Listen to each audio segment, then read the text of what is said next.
Bienvenue dans Boss Lady, l'émission qui met en lumière les femmes leaders qui excellent dans leur domaine et qui inspirent par leur parcours exceptionnel. Nous sommes toujours dans notre spécial Côte d'Ivoire et aujourd'hui nous avons le privilège d'accueillir Myrtille Madodé, associée gérant de SNE Consulting, une figure de proue dans le monde du conseil et de l'actuariat en assurance vie. Bonjour Myrtille. Bonjour Kadi. Bienvenue dans Boss Lady. Merci. Myrtille, si vous devriez vous définir en une phrase, que diriez-vous? Je dirais que Myrtille, effectivement, est actuaire. Je gère SNE Consulting, que j'ai créé en 2020. Je dirais que Myrtille est passionnée des mathématiques, passionnée des chiffres. Je dirais que Myrtille est battante, résiliente et à la recherche continue de l'excellence. Une femme passionnée des mathématiques. J'ai presque le complexe vis-à-vis de vous parce que moi, les maths et moi, c'est pas du tout un bon mariage. Myrtille, 24 ans d'expérience quand même dans ce domaine d'actuariat. Et vous avez l'impression que vous avez commencé au berceau.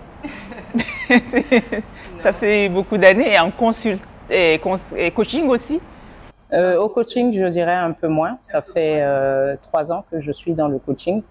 Et effectivement, 24 ans en assurance parce que dès que j'ai fini l'actuariat que j'ai commencé au Canada, où j'ai fait mes études à l'Université Laval, je me suis retrouvée à travailler directement en assurance. Mais l'actuariat, j'ai l'impression que c'est un monde plutôt dominé par les hommes, généralement, ou est-ce qu'il y a beaucoup de femmes dans ce milieu? On va dire où on voit plus les hommes à cause des mathématiques, comme vous le disiez tout à l'heure. Les femmes sont un peu frileuses lorsqu'on va parler de mathématiques. L'Association internationale des actuaires va dénombrer 25% de femmes actuaires dans le monde. Mais je dirais, comparé à il y a des décennies, on a de plus en plus de femmes. Mais qu'est-ce qui vous a motivé à aller dans ce domaine, Myrtille?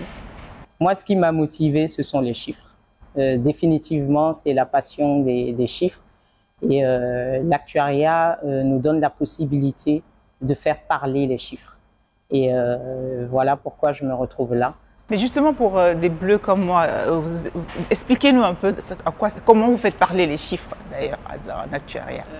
Pour faire simple, celui que tout le monde connaît, qui n'est pas forcément le domaine d'expertise dans lequel je suis, aujourd'hui, ça va être l'assurance automobile. Tout le monde a une auto et on demande à ce que tout le monde ait une assurance. La prime d'assurance qui est payée, ce sont les actuaires qui l'évaluent. Donc, ça va être une modélisation du risque, la probabilité qu'une personne lambda puisse avoir un accident et on va modéliser en fonction des statistiques qu'on a et ça va donner une prime. La personne doit payer. Ça, c'est un bel exemple parce que je sais que c'est un domaine où souvent l'assurance peut monter en fonction du risque que vous représentez ou baisser, etc. C'est exactement de l'âge, de beaucoup de choses. C'est exactement ça. Ok. De l'exposition au risque. Oui. Vous n'êtes pas que amoureux des maths, on dirait que vous êtes aussi amoureux des études. Vous avez plusieurs diplômes, MBA. Parlez-nous un peu de votre parcours académique, juste pour... Quand on va parler d'actuariat, on va parler de formation. Donc pour un actuaire, la formation est essentielle, elle est primordiale. Ce qui va m'emmener, moi, à commencer par les mathématiques simples et à la fin de la maîtrise, à se demander qu'est-ce que je peux faire avec ça. J'ai voulu être prof de maths parce que j'aime transmettre, entre autres. Et à un moment donné, je me retrouve avec quelqu'un qui me parle de l'actuariat. Et moi, tout ce que je voulais savoir, est-ce qu'on parle des maths? Okay. Vu qu'on fait des maths, oui. Donc, je suis allée au Canada faire l'actuariat.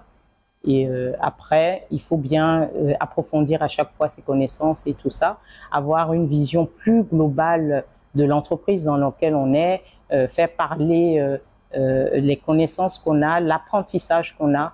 Et c'est pour ça que je me suis retrouvée à faire un MBA. Et un MBA en tant que professionnel, ça s'appelle un executive MBA. Et c'est plus parlant pour un professionnel. Alors, vous êtes gérant associé, ça veut dire que vous êtes associé avec quelqu'un d'autre dans SNE? Associé pour dire que c'est ma boîte. Aujourd'hui, je suis associé avec personne. Je suis l'associé principal, c'est moi.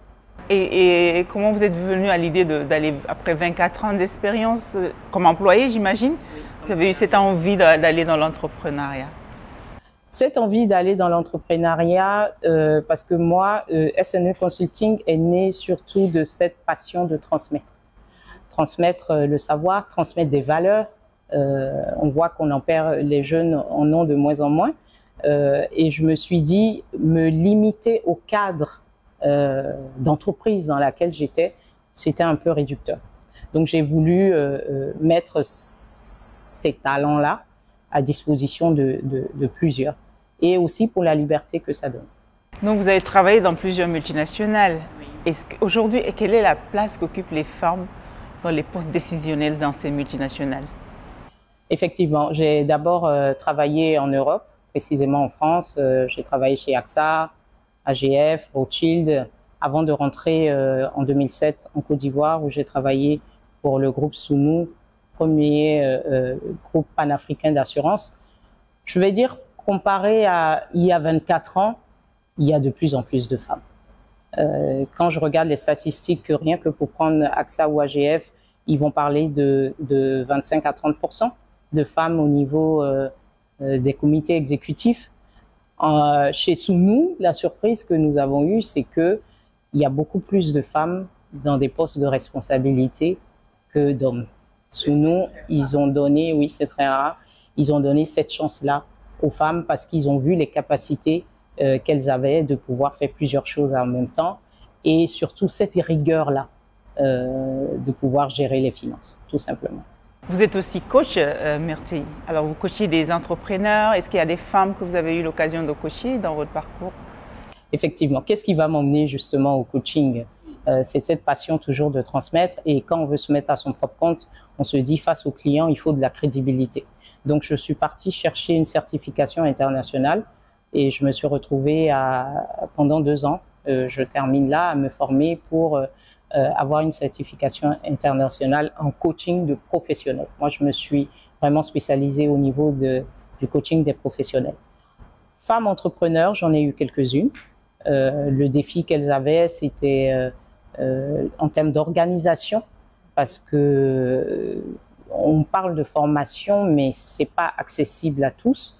Donc les femmes qui entreprennent, elles sont un peu perdues en termes d'organisation, et aussi... Quand vous dites organisation, est-ce que c'est pour vie de famille, vie professionnelle, ou que organisation dans le milieu professionnel même? On va dire les deux, mais moi je me penche beaucoup aussi sur organisation professionnelle.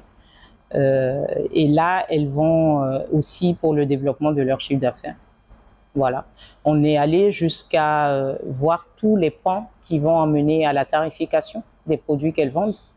Et voilà. Est-ce que, alors, moi ça m'étonne parce que j'ai toujours cru que l'organisation c'était inné aux femmes. Vous me direz que c'est le contraire. Est-ce qu'aujourd'hui vous avez, comment dirais-je, beaucoup de femmes qui ont envie vraiment d'aller professionnellement dans les entreprises, parce qu'il y a beaucoup de femmes qui entreprennent, mais le plus souvent, elles restent dans l'informel. Est-ce que c'est le cas en Côte d'Ivoire, ou est-ce qu'il y a beaucoup plus de femmes qui sont dans les entreprises formelles créées pour se développer? Je n'ai pas les statistiques. Je vais dire qu'il y aura beaucoup plus de femmes dans l'informel, en Afrique c'est un peu ça, que dans les entreprises, mais il y a des entrepreneurs qui se mettent vraiment à leur propre compte, qui créent des entreprises carrément, il y en a de plus en plus. Myrtille, une femme, c'est vrai, vous avez le maths, vous êtes dans un milieu beaucoup plus masculin, on va dire. Quels sont les plus grands défis que vous avez eu à relever dans ce milieu pour arriver où vous êtes aujourd'hui comme chef d'entreprise? J'en ai eu deux principaux, mais c'était des chances, des opportunités que j'ai eues. C'est lorsque 2 ans et demi après être rentré dans le groupe Sounou, on me propose la direction technique centrale de 10 filiales. Donc il fallait gérer 10 filiales à distance et sans ressources humaines. Le grand défi, c'était celui-là. Les ressources humaines, ça allait être des ressources fonctionnelles qui étaient plus en fait à l'étranger. Je devais m'appuyer sur elles. Il a fallu retrousser les manches. En fait, entrepreneur ici, femme, il faut retrousser les manches. Et Dieu m'a fait la grâce, j'ai pu retrousser les manches et j'ai pu y arriver. Il faut avoir aussi des responsables qui croient en vous, qui vous poussent, sur lesquels vous pouvez compter. Donc, parlez-nous un peu plus de ce cabinet. Quels sont les services que vous proposez? Donc, SNE Consulting va proposer aux jeunes cadres de pouvoir les aider à développer certaines valeurs. Parce que dans les entreprises, c'est vrai, les gens sont formés, mais entre la théorie et la pratique, il y a un monde qui sépare. Et il faut avoir certaines valeurs, il faut avoir aimé l'analyse, aimer analyser, pas seulement sortir des chiffres, mais il faut pouvoir faire parler ces chiffres. Projeter. Voilà, il faut pouvoir faire parler ces chiffres, il faut pouvoir les analyser. Donc, SNE Consulting va accompagner les compagnies principalement d'assurance en actuariat. Ça va être des compagnies d'assurance, ça va être des compagnies à arrêter leurs chiffres, à développer des produits, à former leurs jeunes talents, à coacher ces talents-là. Les entreprises doivent identifier des cadres sur lesquels elles veulent investir et nous faire appel, on va les coacher. Et aussi la formation, tout simplement. Des cadres en général. Et quelles sont les perspectives, on va dire, dans les 3-5 prochaines années pour vous en tant que chef d'entreprise?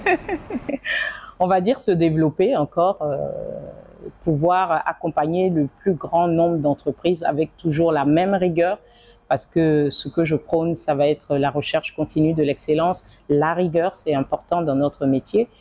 Ça va être accompagner le plus grand nombre d'entreprises avec la même rigueur. Ça va être amener de plus en plus le coaching au niveau des entreprises et ça va être accéder à tous ces cadres-là, tous ces jeunes cadres, parce qu'il y en a encore qui veulent travailler, à leur donner la possibilité de se faire coacher. Peut-être vous installer ailleurs aussi? Est-ce que ça fait partie des projets? Vous voulez rester en Côte d'Ivoire? Aujourd'hui, la possibilité qu'on a depuis le Covid, c'est de travailler de partout. Voilà. Donc moi, la plupart de mes clients, ils sont même pas en Côte d'Ivoire. Ah d'accord. Donc vous êtes déjà ailleurs? Okay. Je suis déjà ailleurs. Donc évidemment, maintenant, ce serait de se développer plus en Occident, puisque je fais le coaching en Occident aussi. Ce serait principalement au Canada. Donc, ce serait aussi d'exporter SNE Consulting vers ces continents-là. D'accord. Alors, Myrti, vous êtes dans un monde, c'est vrai, les affaires, les chiffres, Covid, vous avez donné l'exemple aujourd'hui. Quelle vision vous avez de ce monde-là? Comment vous voyez notre monde aujourd'hui? Comment je vois notre monde? Je vois qu'il a évolué. Il a évolué. Je vois, si on va rester dans le milieu de l'entrepreneuriat des femmes, je vois un vaste champ. Et je me dis qu'il y a de la place pour tous. Il faut juste qu'on ose, qu'on y croit, qu'on rêve et qu'on y aille. Personne inspire Myrti? Au-delà des personnes, je vais dire que ce sont des parcours qui m'ont inspiré. Les parcours de ces femmes entrepreneurs inconnues qui se battent au quotidien pour que leur famille y arrivent, qui font tout pour que la chance qu'elles n'ont pas eue, leurs enfants puissent l'avoir, à les mettre dans des meilleures écoles et y arriver. Quand je vois ça, je me dis c'est possible, je m'accroche et je continue. Et quel boss êtes-vous, Myrti? Myrti, en tant que boss, de ce que j'ai pu entendre de mes collaborateurs, je dirais que je suis ouverte, disponible. J'ai fait le choix du management par l'exemple, parce que c'est celui-là qui parle, et j'associe le management participatif. Et vous n'avez pas de problème avec les hommes qui vous regardent pas, elles n'ont pas ce regard de la petite dame qui commande souvent, enfin Justement, le fait que je donne l'exemple fait qu'ils sont obligés de suivre. Exemple. Très bien, merci d'être venu dans Boss Lady. Maintenant, je vais vous demander de regarder la caméra en face de vous et de vous adresser à toutes ces jeunes filles qui ont peur, comme moi, peur des maths. Et d'y les encourager à suivre ce domaine de l'actuariat, des mathématiques, et enfin financier, en gros. Donc, ce que je peux dire, c'est que les maths, c'est rien. C'est comme l'anglais, c'est comme le français. Il faut juste se dire que c'est possible. Il faut rêver, il faut oser, il faut y croire, parce que rien n'est impossible à celui qui croit.